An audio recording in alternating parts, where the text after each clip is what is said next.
All right, it is Monday at 4 p.m. We're showing off a little spirit today for Bridgeport Elementary right here in Frankfort. They are the Tigers. I know that they are looking forward to getting back to in-person classes September 28th, but until that time, they are making sure they keep all of their students safe and show off their school pride. So we normally start each day with what we're calling a fast four things that we can give you an update on, and we're still going to have that today. But today is International Overdose Awareness Day. It's a day where we recognize another pandemic that is out there that last year took 1,316 lives of Kentuckians we love and care about. And it wouldn't be right to start today with anything other than a somber recognition of this challenge, one that got me into running for office, one that I have been committed to addressing, and one that's taken people I know and care about and has taken so many people's parents and grandparents. So International Overdose Awareness Day is a global event held on August 31st each year. Its purpose is simple: to raise awareness of overdoses, reduce the stigma of drug-related deaths, and acknowledge the grief felt by families and friends. I've seen firsthand how drugs have affected our state, as well as people I know personally that I've lost. You know, I still remember several years ago being in downtown Lexington, middle of the afternoon, when about 4 cars up, we saw this big plume of smoke. And in going up to figure out what's going on, the driver was overdosing. I still remember grabbing one of his arms to pull him from the car so that Narcan could be administered, and knowing if we couldn't get him out of the car, he's a bigger individual, if we couldn't get him out of the car, that might be it. There might not be time. He might not still be with us. And I remember as he was laying there in the middle of the street, how he stopped breathing, and the different colors that he turned, and knowing that the last color that he turned was dead. Now, Narcan was able, thanks to Lexington police and EMT that worked in the Attorney General's office, as also an investigator, was able to bring him back to this world. But to watch somebody dying from an overdose in front of you is something that I know that far too many people out there have seen, with results that are far worse. And whether it was in my time leading up to being Attorney General, or the days that I've served, or the days since, sitting with families that have lost their children especially. The Northern Kentucky Hates Heroin group, an amazing group of parents that have come together to try to make sure that it doesn't happen to any other family out there.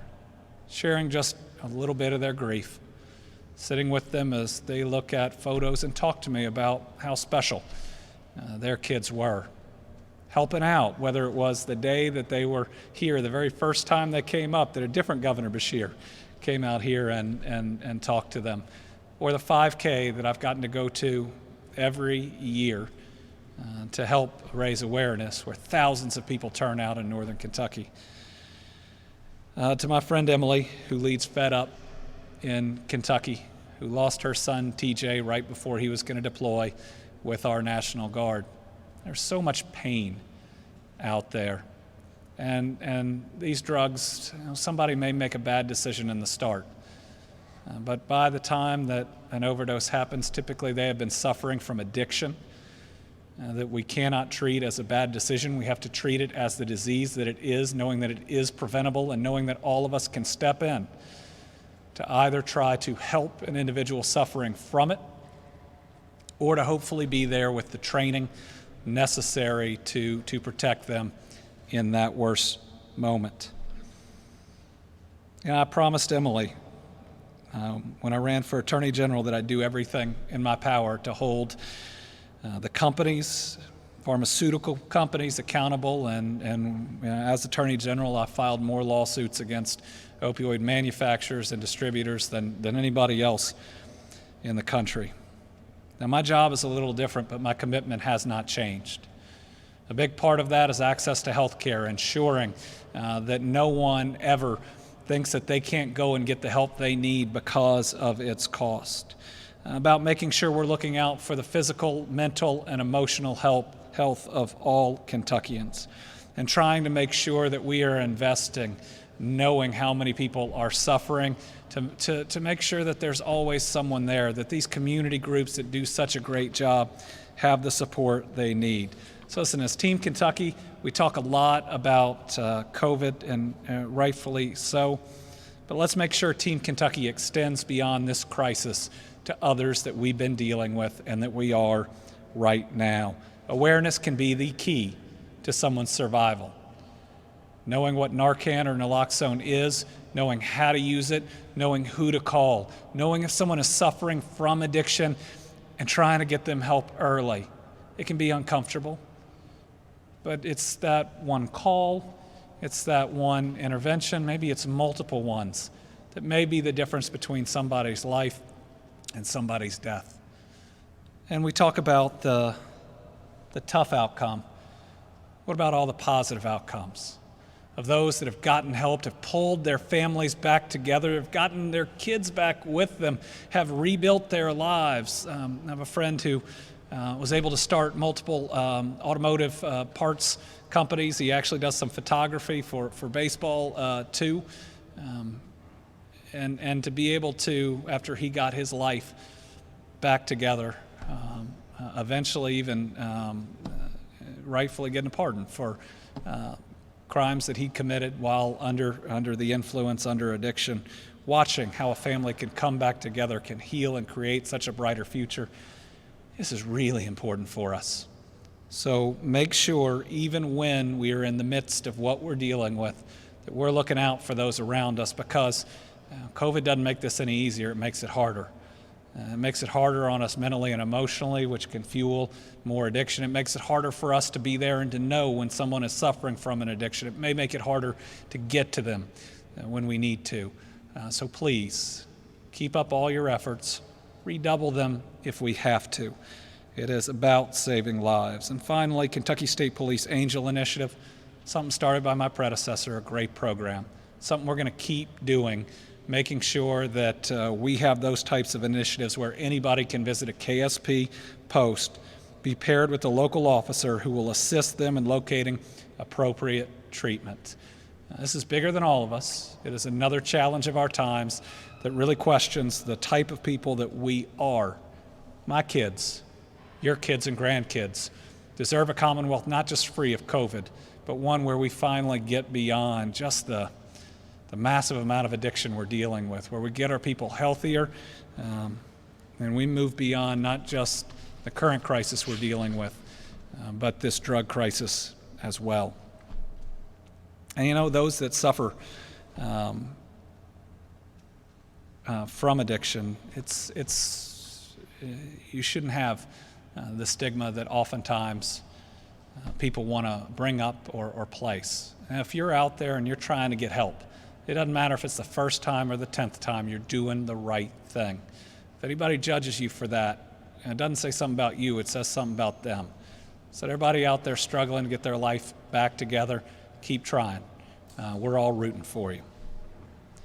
Second announcement is also about something that I worked very hard in the last office, but have carried over to this one. And it's about our VINE system. So as Attorney General, one of the core missions of my office was to seek justice for victims.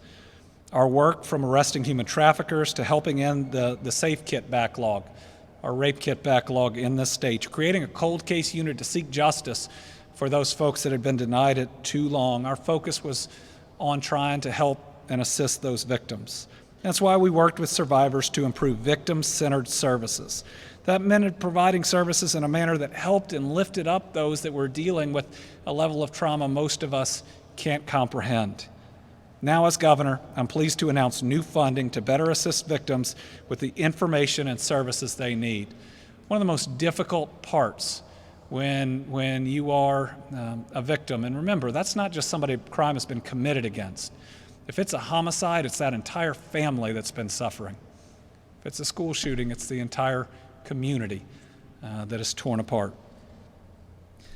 And it's really difficult to navigate, if you are one of those families, our criminal justice system, the number of hearings, what it means, will you be heard?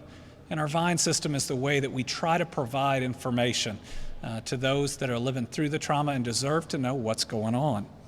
So the Justice and Public Safety Cabinet has awarded Kentucky Department of Corrections $551,000 in grant funding for significant enhancement to the Victim Information and Notification Everyday System, which is called our VINE system.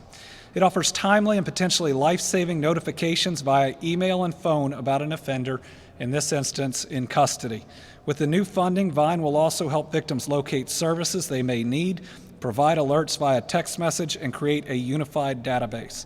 Some of the new features include a voice-driven phone experience for victims to search by voice prompts for a faster and more intuitive means of service, a heightened emphasis on confidentiality and security.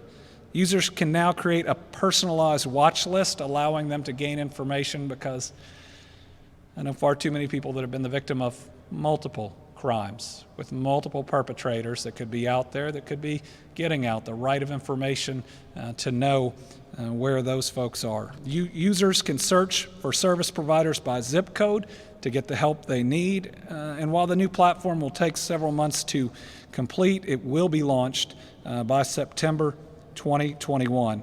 Last year, the VINE system made more than 421,000 notifications and received 100,000 new registrations. So a system and improvements that are absolutely needed.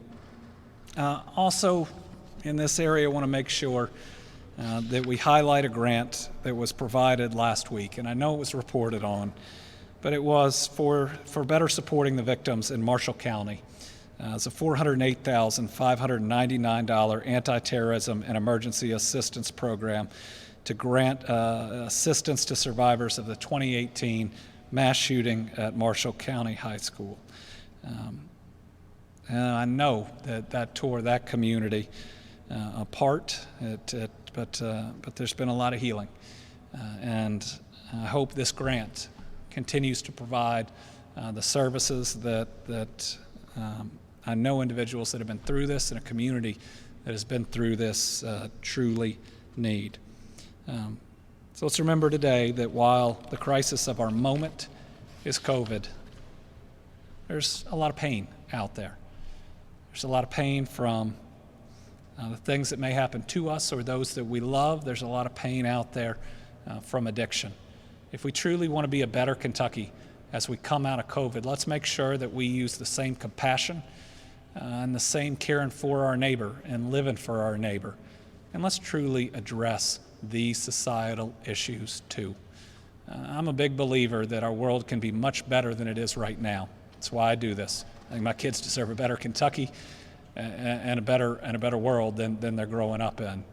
We have an opportunity based on coming together to defeat the crisis of the moment, to build a Kentucky that has fewer crises now and in the future. All right, let's quickly go through our Fast Four, and then we will have an update on child care, and then we'll talk about today's COVID report. First, voting. We're going to mention this every single day. If you are concerned about COVID and you want to request an absentee ballot, go to govoteky.com. It is easy to do. You can get through it in just a couple minutes. You need to go ahead and order this now, though, if you want to vote by absentee ballot. If you get it now and then when it comes to you, you turn it around quickly, you can just ensure that it gets back in there, and you can help out all these clerks by letting them do a lot of the work in advance. Make sure your vote is counted. This is how you have a voice for this country, for this Commonwealth, for your county, for your community. Make sure you vote. I would like to see us set an all-time record in terms of percentage of registered voters that vote, and there's going to be more opportunities to do it. Voting by absentee ballot, early voting, and voting in person let's make sure that we grab this opportunity. A better one has never been before us. And if we do it, and if we have a record turnout, maybe when our legislature comes in, they'll consider making all this permanent. I certainly think that everyone deserves this convenience, and we should always be for more voting, making sure that it is safe and secure. Travel advisory. Numbers change, and so the states on it change. Again, we set a really high threshold, a really high one, to states that we are suggesting people don't travel to. Remember, traveling out of state right now is risky no matter what. Please don't travel. But these are places right now, and notice they change. This is how quickly COVID can break out. Just like we have counties that it blows up in, it's happening in states too. You know, obviously Alabama down here has some vacation spots that a lot of people have gone to this summer. Please, please, please be safe. Make sure that you are not traveling to these areas. Try not to go at all. Testing. So while much of the country is falling behind on testing, we have stayed ahead, and we need your help to continue to do that. If your kids are about to go back to in-person classes, listen, I hope the district will wait, but if they're going back, you and them ought to go get tested. You ought to know. If you're about to start high contact or medium contact sports, your kids and you ought to go get tested. You ought to know. The resources are out there to make sure that you are safe and that you're keeping other people safe around you. And we have more than 230 locations out there, so there's no excuse not to go and to find out. We also have our drive-through locations in Louisville. Remember, it starts with U of L's as well as Norton's. They are on our website. There's also many being run by the city that'll be there. In Lexington, it's the one with UK. In Northern Kentucky, it's the one being run by St. Elizabeth. But they are out there. The ones that I just told you about are totally free to you and your family. We aim for a 48-hour turnaround, meaning you can get answers and you can get results. Make sure you do this. And before I leave this subject, because I don't think we're going to talk about it today, if we're going to start doing more things, which people want to, if we're going to have more in-person activities, if we're going to have more sports, if we're going to go back to school, you can't fight with the health professionals when there has been a case around you. We have seen everything from school officials to different community leaders arguing with their local health departments saying they shouldn't have to do X or Y, when a month before it was, if we can do this, we'll follow all the rules. You know, the local health departments are just trying to do the right thing to keep people safe. If you're not willing to be tested, when you're contact traced and you're asked to quarantine, you're not willing to do it, then we can't beat this thing. So remember, you know, we've seen it. When we said, if you put out this set of rules, we'll follow them. We promise it'll help us to get to do things, and then 1 week later, nobody's following them. We can't win like that. So answer the call, follow the advice. These people aren't paid enough for you to yell at them. They are doing their very best, and they are right when they are making the recommendation to you. All right. Next, we've got a very neat update on a couple of road completions that Secretary Jim Gray is going to talk about. They're going to bring a lot of economic development to some very important areas of our state. It's very exciting. Secretary Gray.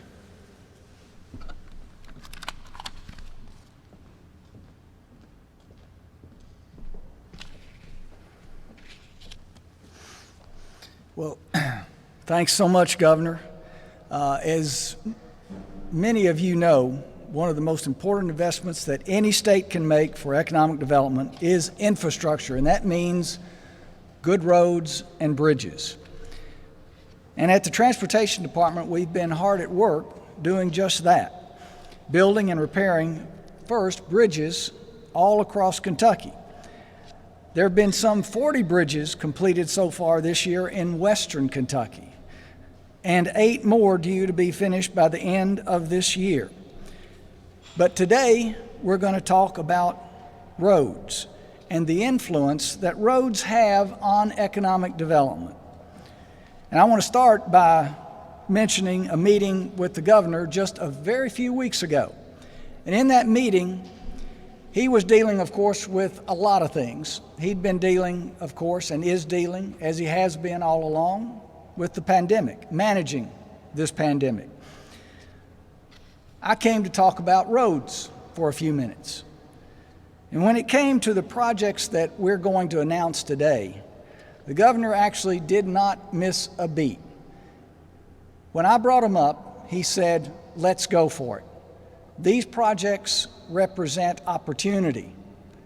We've got a great workforce in Kentucky, and we've got to have a great infrastructure to support the opportunity and to create the jobs that this great workforce we have can secure. So the Kentucky Transportation Cabinet is committing funding toward the construction of access roads to 3 business or industrial parks in Warren County, Barron County, and Fulton counties. The community capitalizes on economic development when it is ready to do so, when it's poised and prepared to do so. And that's exactly what the governor said to me when we met. And for a business or industrial park, having acreage or land is just the beginning. This infrastructure that we're talking about includes access roads, what allows traffic, employees, and transportation, goods and services to be delivered, products to be delivered, raw materials to be delivered to the industrial park, to the business park. So today we're announcing action that will advance 3 prime industrial sites that will appeal to employers that Kentucky wants to compete for. First, we're going to start with Fulton County. And this is actually a 2-county partnership, a great partnership between Fulton and Hickman counties. The Fulton County Industrial Development Authority has purchased 124 acres, formerly the site of Bluegrass Bioenergy, and they have optioned an additional 46 acres, part of which lies in Hickman County. So that's a total of 170 acres that Fulton and Hickman, the Economic Development Partnership, will be able to develop and market as a second industrial park. It's just north of an existing industrial park, the 307 Corridor Industrial Park. This is a significant partnership, not just for Fulton and Hickman counties, but for the entire Jackson Purchase. So the Transportation Department, through its Office of Rural and Municipal Aid, led by Bobby Joe Lewis, Commissioner, is going to aid in this effort by providing $146,500 to the Fulton County Fiscal Court. Specifically, this funding will go toward building a turn lane off Kentucky 307 into the new industrial park. So now we are going to hear from Mark Welch, who is president of the Fulton-Hickman Economic Development Partnership, with some footage of this new site. Hello, my name is Mark Welch, president of the Fulton-Hickman County's Economic Development Partnership. In May of last year, the Fulton County Industrial Development Authority was fortunate to acquire 124 acres formerly owned by Bluegrass Bioenergy, LLC. Our new site is contiguous to the existing Fulton Industrial Park on the Highway 307 corridor. Additionally, the Fulton County IDA has optioned 46.5 acres, which squares off this highlighted Google Earth overlay of the 124-acre tract. When fully developed, a 170-acre park, which lies partially in Hickman County as well, will be nestled between Class 1 rail and 3 state highways and is less than 1 mile from the I-69 corridor. The entire 124-acre tract is within the Fulton city limits, which guarantees for future tenants the benefit of municipal utilities, fire and police protection, and properly maintained streets. Minimal site preparation will be required, particularly on the northern portion of the property, since a great deal of work was done by the previous landowners. Our first order of business, thanks to these funds, is to create a new front door to our industrial park. This award will help underwrite an entryway and vantage point from which visitors and future partners can explore this exceptional property and plan their next enterprise in Western Kentucky.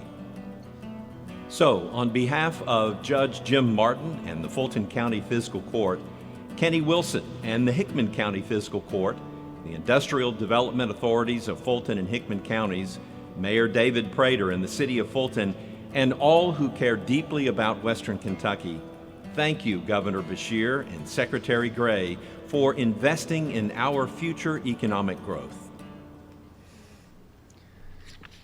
All right, next we turn to Barron County.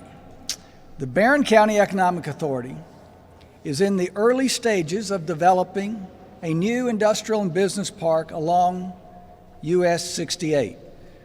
The authority is in the process of purchasing 152 acres, and once that's done, we'll be providing $500,000 to help in developing an access road and turn lanes on Highway 68. This money is from the Transportation Cabinet's Industrial Road Access Fund. And we're now going to hear about the project from Maureen Carpenter, and Maureen is Executive Director of the Barron County Economic Authority in Glasgow. Welcome to the home of the new South Cooper Industrial Park here in Barron County. As we embark on this new property development venture, we are extremely grateful to Governor Beshear and Secretary Gray for their support. These funds will be used to leverage other resources to create a state-of-the-art industrial park for targeted business recruitment.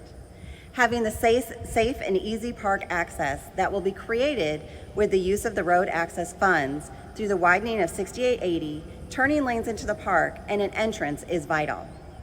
The 152-acre industrial park is located near Highland Glen Industrial Park and just minutes from Cumberland Parkway and I-65. With a central location between Louisville and Nashville and access to abundant utilities, we feel this is a sound investment for these funds.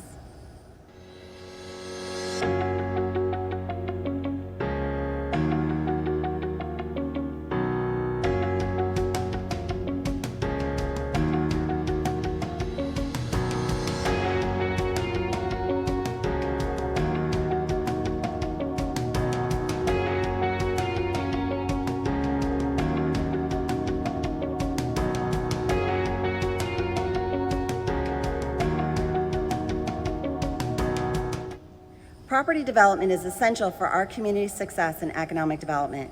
We would again like to thank Governor Beshear, the Cabinet for Economic Development, Secretary Gray, and the Cabinet for Transportation for their commitment to our community and future success as we work to grow the economy here in Barron County. Thank you. I want to say real quickly that what Maureen mentioned a lot in that. One thing that she didn't mention was Judge Michael Hale, who was just absolutely relentless in bringing this project to our attention. Barron County Judge Michael Hale. Okay, now that brings us to Warren County, the home of Bowling Green, where the assistance that we're announcing today is a little bit different. In Warren County, we already have an established industrial park, the Kentucky Trans Park. It has been enormously successful. The Transportation Cabinet is committing $500,000, $500,000 toward extension of the roadway called Prosperity Drive in the Trans Park. This extension will be called Prosperity Lane, and it will serve the new crown cork and seal plant that's now under construction. But that's not all. It will help open up an additional 296 acres within Trans Park, acreage that is already served by rail. It's rare nowadays, it's actually rare to find that much acreage available for development and already with rail access. The folks in Bowling Green and Warren County are rightly so excited about this, and we're now going to hear from them. This is Ron Bunch. Ron is President and CEO of the Bowling Green Area Chamber of Commerce.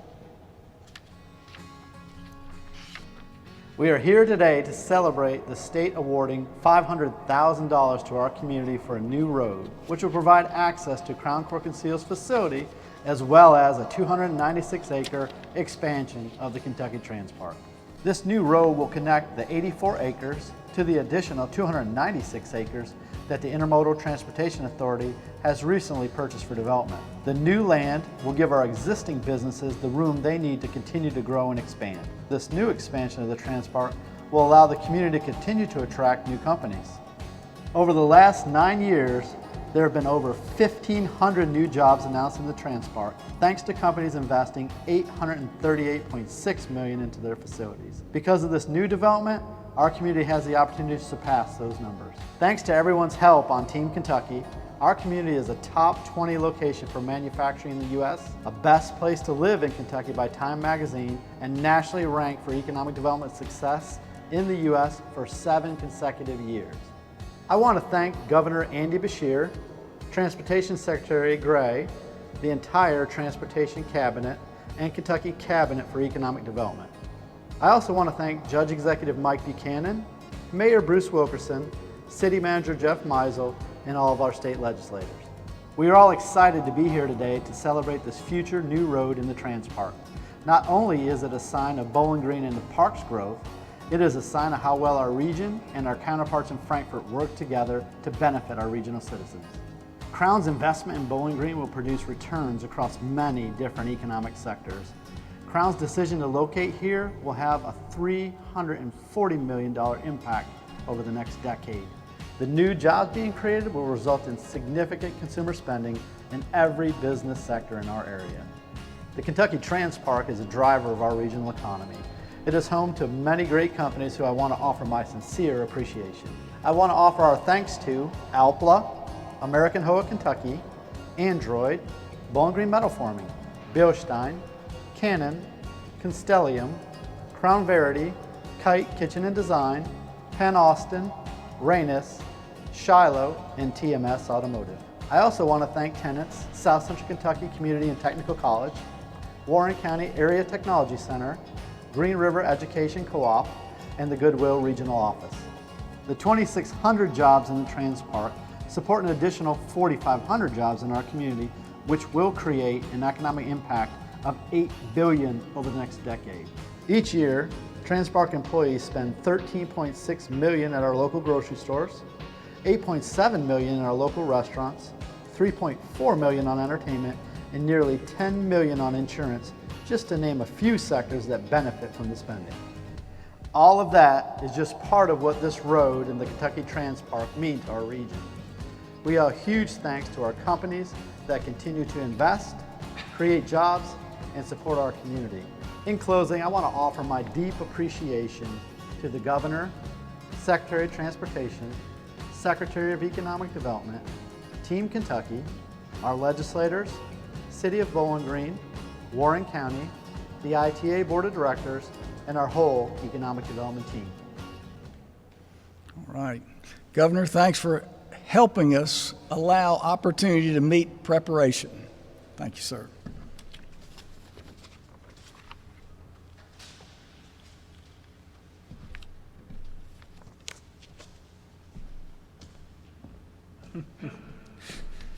Yeah, they told me that last video was long. They weren't kidding. The last one, though, is a little special to me because the very first economic development deal done, soup to nuts, from the very first approach to signing on the dotted line to breaking ground during my administration is Crown Cork and Seal that they just talked about. $147 million project, 126 jobs, and it's going to be up and running in March of next year. It's pretty special. They are a special company. My hope is that they see everything great going on in Kentucky with this and one other related company and just want to do more. All right, moving into COVID, the first thing on our agenda today is an announcement on child care that Secretary Friedlander is going to make. I will say that the changes we're going to make today, and he'll talk about this a little more, are enabled by a couple of things. Number one, on the positive side, what we have been able to learn from child care during COVID thus far in Kentucky and from the continued good work and practice and getting in better practices by those working in the facilities. The other is a harm reduction effort. We are starting to see different groups like catering companies all of a sudden bringing in kids for NTI, and that's not a system of safety that would otherwise be provided by child care facilities. So with that, Secretary Friedlander.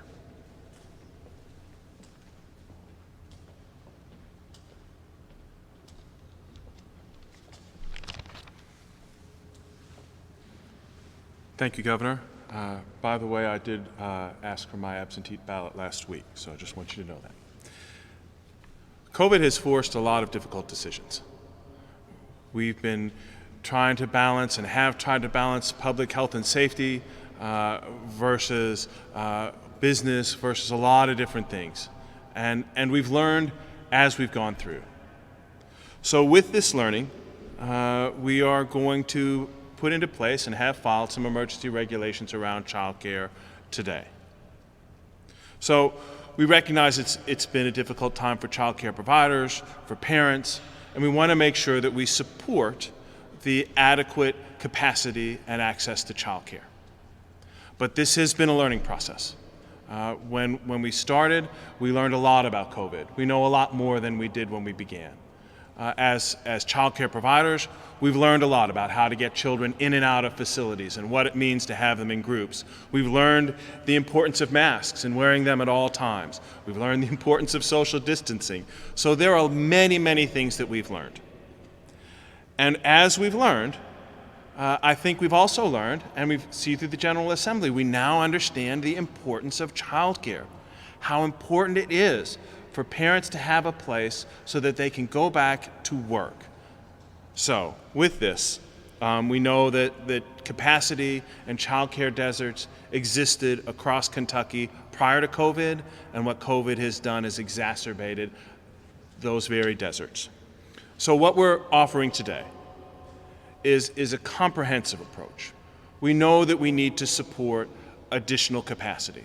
We know we need to support additional access across the Commonwealth, and we know, as the governor referred to in harm reduction, we have to be able and will enforce the child care regulations as they're written. So we want to acknowledge first, we know parents are coming together in pods to work on NTI, the non-traditional instruction. And as folks come together with that, we want to provide some guidance. You know, we think that it's important. Regulated childcare is very important because we know that there are childcare background checks. We know we can enforce the masking and things of that nature. So we're going to make some suggestions. It's better to be outside. It's better to wear a mask. You have to wear a mask. The group sizes are very important.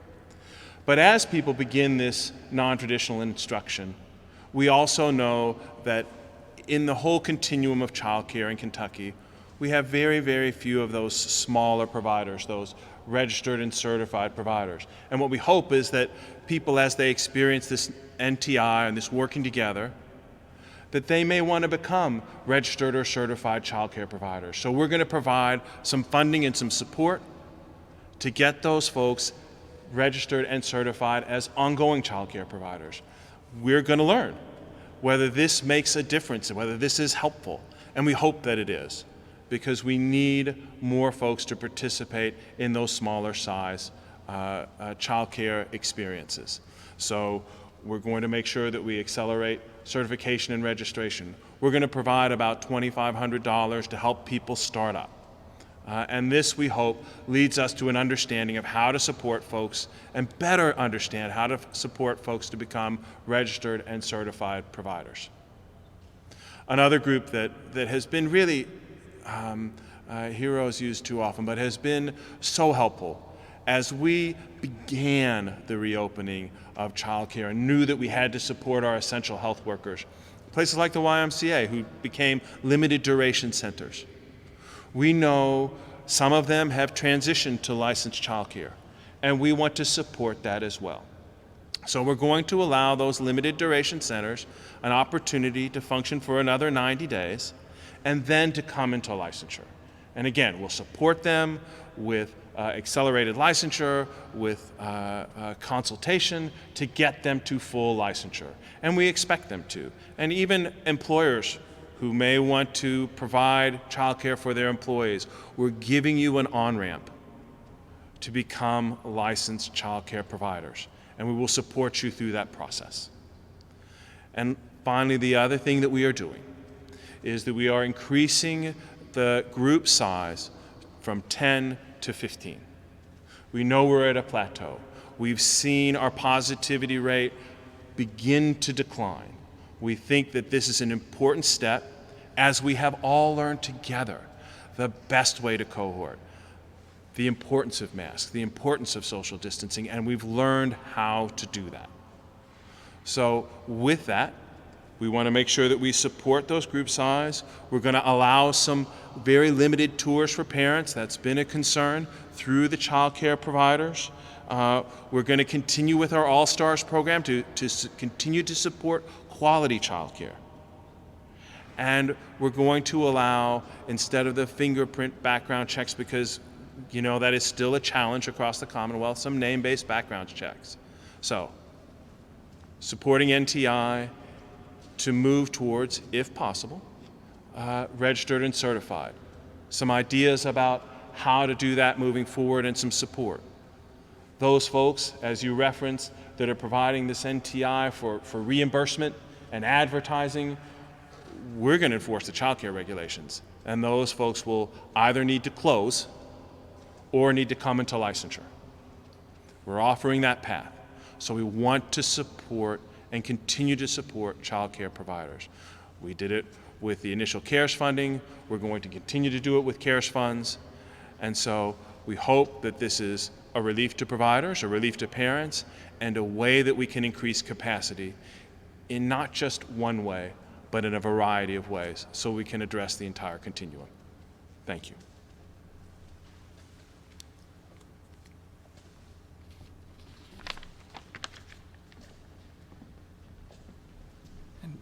During questions, if there are many on this, one thing that we ought to discuss is the importance of having those that are bringing children together as a part of this system. It means that the adults will have background checks, which is incredibly important. It'll mean that they are monitored at least by a state organization to ensure that kids are not neglected and a safe environment is there.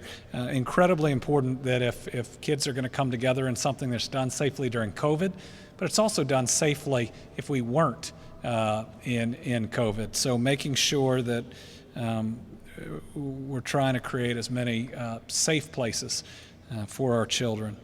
Today's COVID report looks like the last couple of Mondays. Based on the labs not really working, not all of them working on Sundays, we always have lower numbers. Today's is 381 new cases of COVID-19. 43 of those, about 11%, are kids under 18. They include 2 high school age kids in Warren, 1 high school age kid in Hardin, and 1 in McCracken, all school districts that I know are or will be operating, and I hope we'll make sure that contact tracing is going on right now.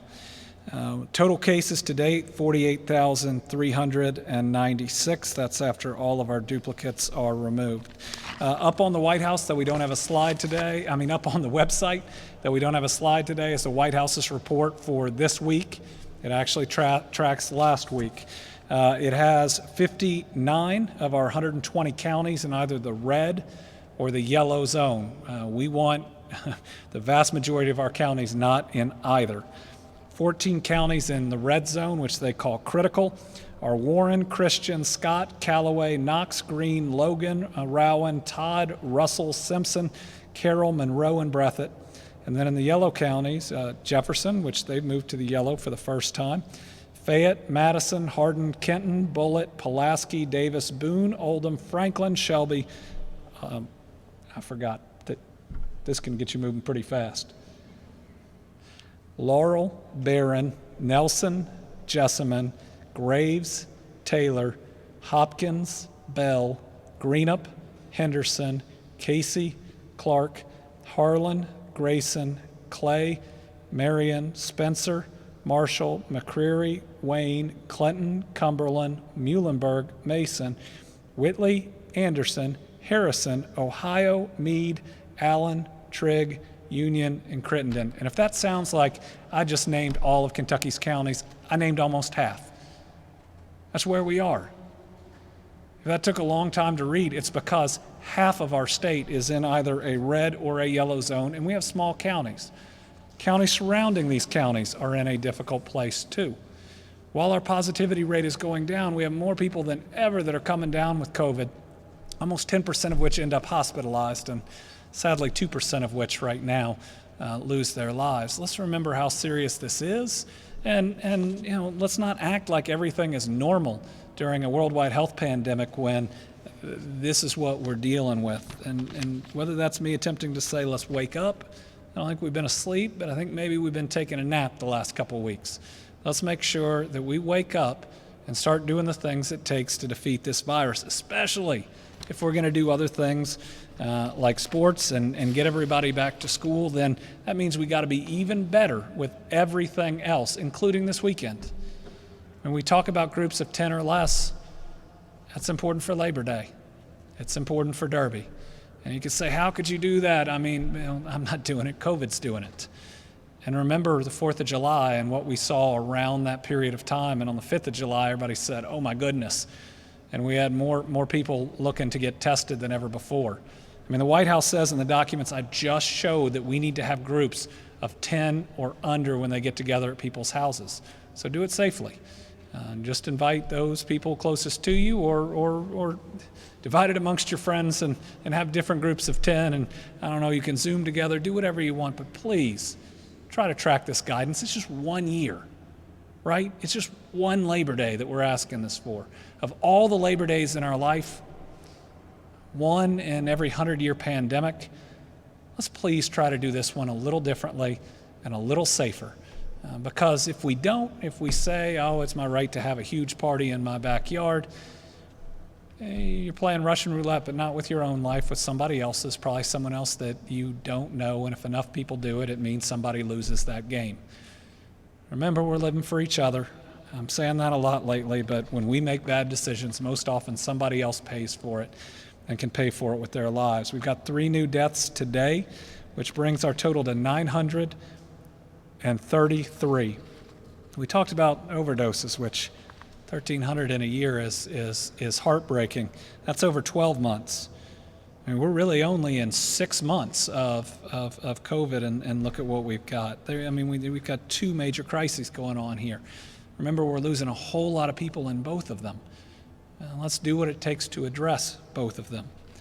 Those that we've lost today include a 61-year-old man from Lincoln County, a 72-year-old woman from Martin County, and a 65-year-old man from Owen County.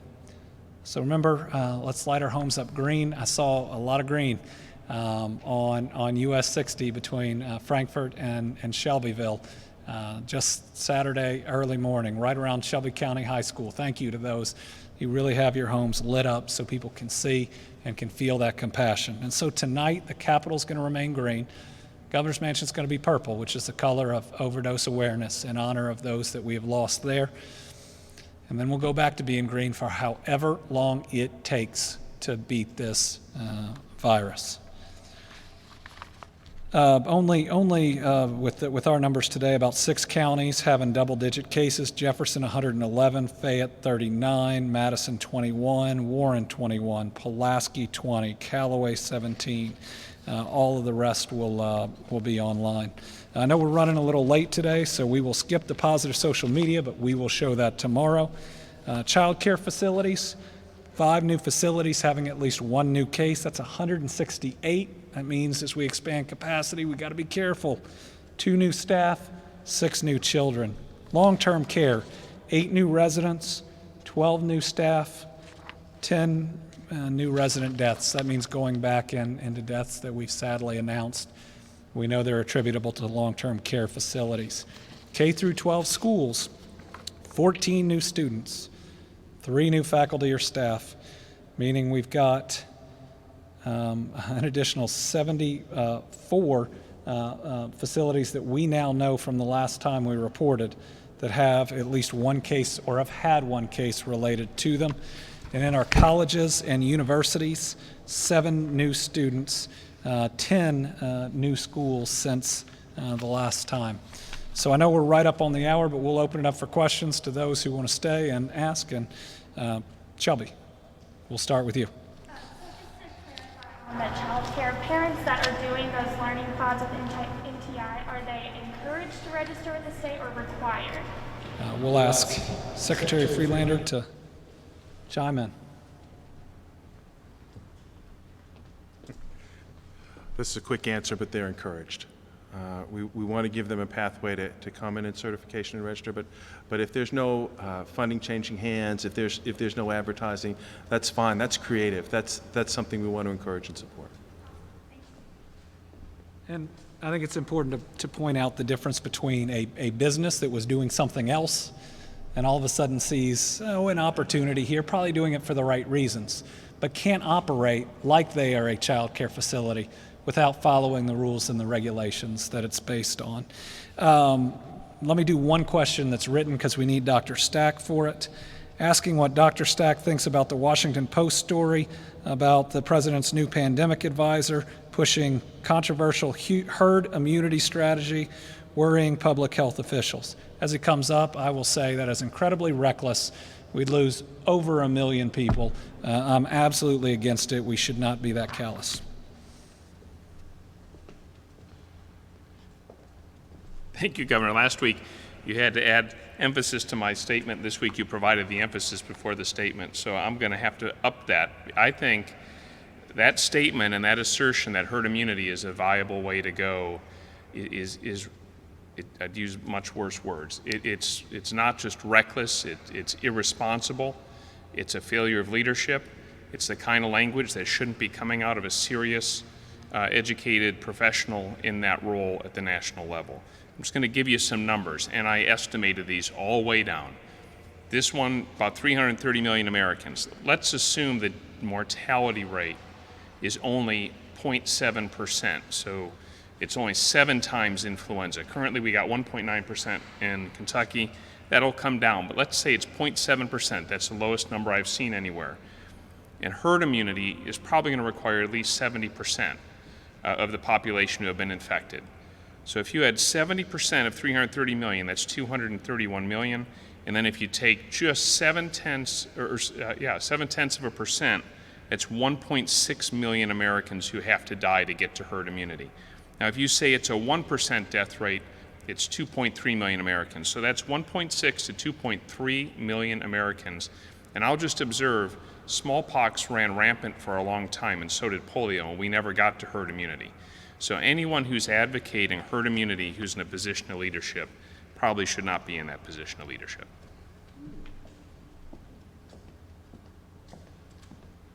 He did up me that time. All right, Tom. Sure. I'm supposed to narrate for those at home. I was told that Dr. Stack should answer this question. No offense to you, sir. I'm okay. Okay. Getting things to people who say that the government and public health officials, for that matter too, are overstating the actual amount or percentage of people who actually die from COVID and not from something else. So the question is public health or are elected leaders overstating the number of people who are dying from COVID-19 and not some other cause? And so this is probably triggered by the CDC misrepresentation people have taken for the CDC's recent comments. So of all people who have COVID-19 on their death certificates, what the CDC reported is that only 6% didn't have some other cause also listed on the death certificate. When we record death certificates, and I've recorded quite a few in my career, you are supposed to put what you thought was the primary or proximate cause of death and then the contributing causes that contributed to it. So if you have heart disease and die of a heart attack, you may also have diabetes, hypertension, kidney disease, and you list all those other causes. All the CDC said was only 6% of people only listed COVID, which means 6% on those death certificates died only from that as far as the documentation showed. We have said all along that this is a disease that attacks older folks, so over 60, and it's not old, older folks, just 60 and over, and also attacks people who have chronic medical illnesses. Now, in the state of Kentucky, if you want to think, oh, it's no big deal, 35% of Kentuckians are obese, okay? 35%, more than 1 in 3. In Kentucky, we have some of the unfortunately worst public health statistics in the nation pretty consistently. 1 in 7 Kentuckians is diagnosed with diabetes. Another 158,000 are probably thought to be diabetic but not diagnosed. And we have 1 in 9 Kentuckians who have pre-diabetes. If you add it all up, you should take no solace that only 6% of people on a death certificate only have COVID-19, because the vast majority of people have some comorbid condition. But even in that, I don't think we're overstating these numbers. And in fact, here in Kentucky, we tried to scrub that data to make sure we remove anything that is incorrectly attributed. So we don't have, to the best of my knowledge, we don't have any instances where the person was in a motorcycle accident and somehow COVID-19 gets on their death certificate and that's the cause of death. We would remove that from our numbers.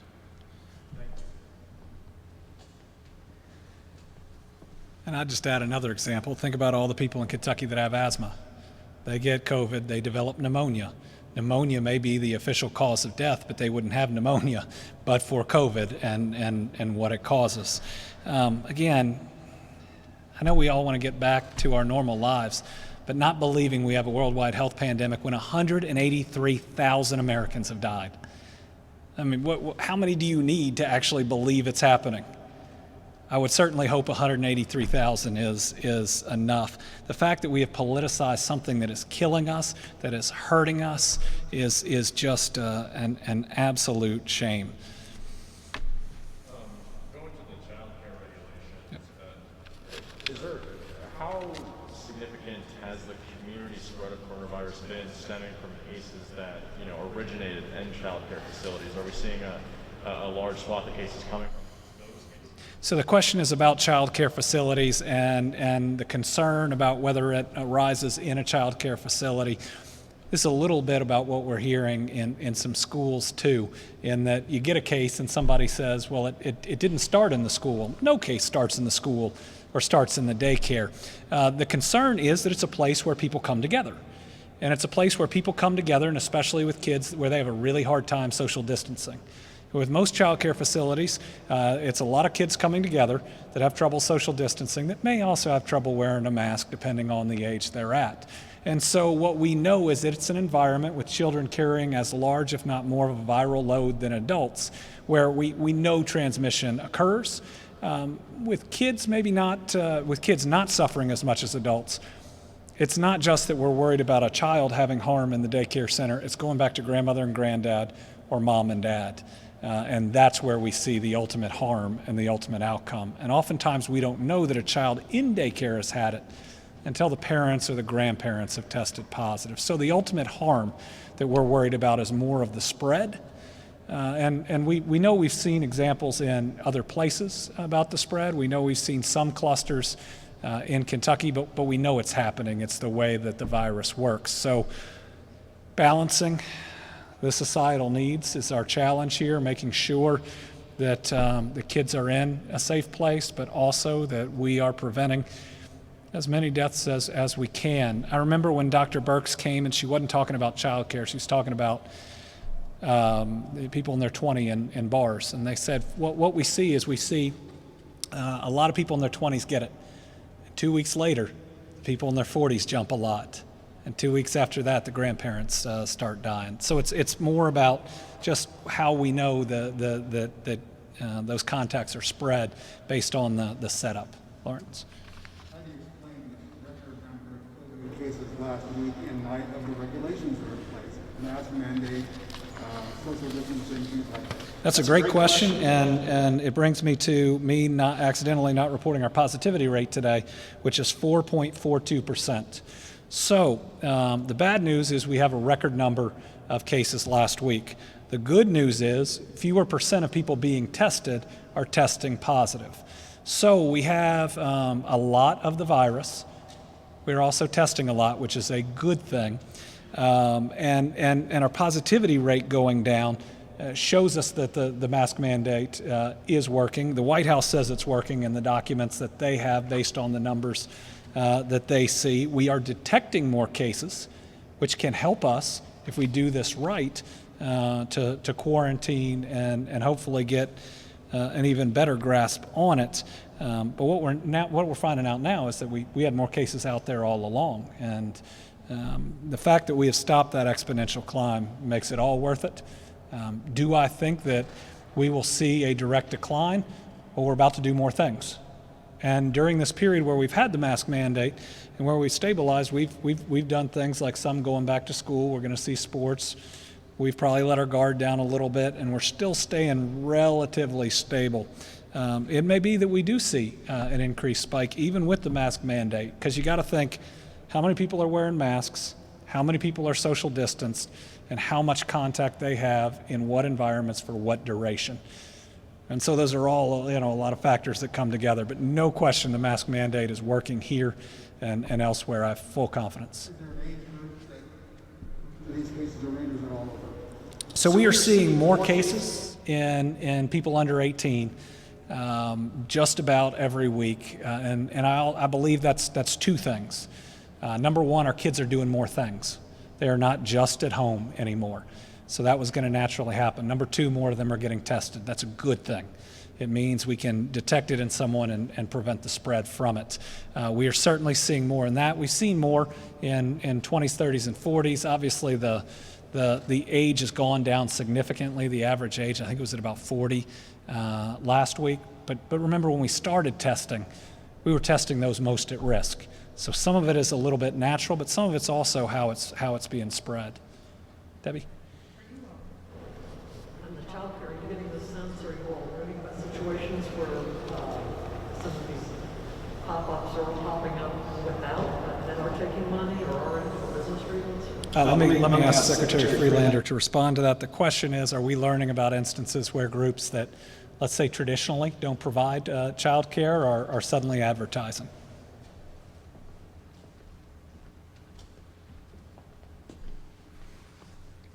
The answer is yes, we are.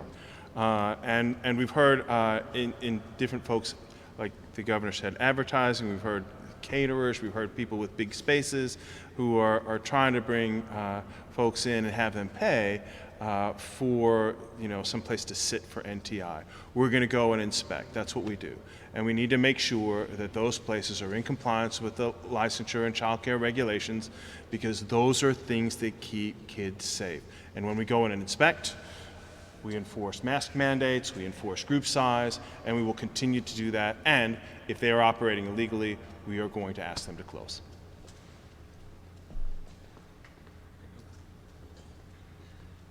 All right, we'll do one more round. I know everybody's been real patient. We went long today. So Tom, what does OPD stand for on the?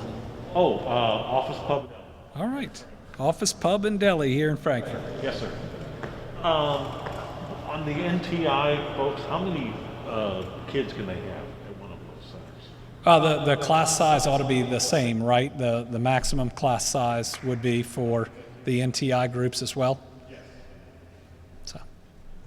What metrics are you considering to ease restrictions further in the future with the child care centers? So child care center restrictions being eased in the future will all depend on our positivity rate. When kids go back to in-person classes, we may have another look as well, because the universe changes at that point. So again, the more the positivity rate goes down, the better we get at doing it, and we need people to be innovative. Right? The more they keep kids outside, if that's possible. The groups of 15, if they're used to a class of 30, those two 15s need to be completely separate, and we've seen this. I mean, if you talk to different schools or different groups that have dealt with a positive case, the more they can, we've used the word pod, but the more that the group that you're with doesn't interact with other groups, the more often you don't have to shut down an entire facility for a period of time. We've seen it with businesses too.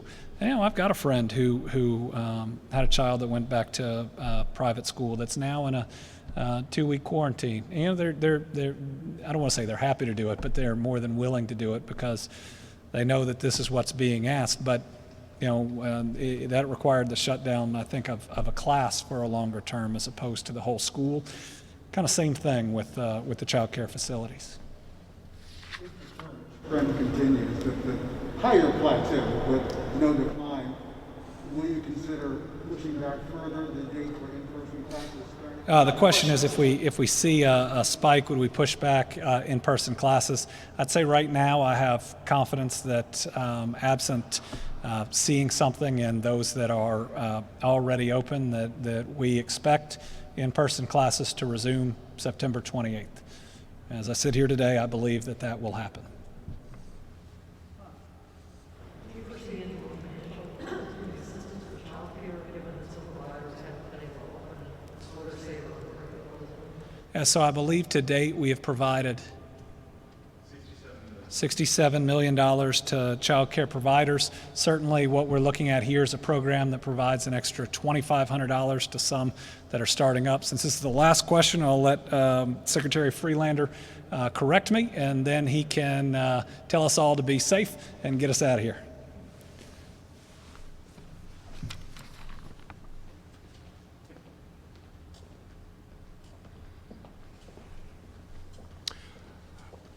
So earlier when I was talking, I said the important thing that we figured out is how important childcare is. So yes, this will be some additional funding to help people move through the licensure process. But the other thing that we hope, and the General Assembly has seen this, and I hope the federal government has seen this, we need more financial assistance for childcare. Even before COVID, we needed more financial assistance for childcare. And I hope that what we've experienced through this is how important childcare is for everyone in Kentucky, and I hope that that leads to more funding, definitely at the federal level, and I would hope within a budget, if it's good, that we'd be able to do that at the state level as well, because childcare is so very important. So again, it's my honor to say we will get through this, and we will get through this together. Thank you.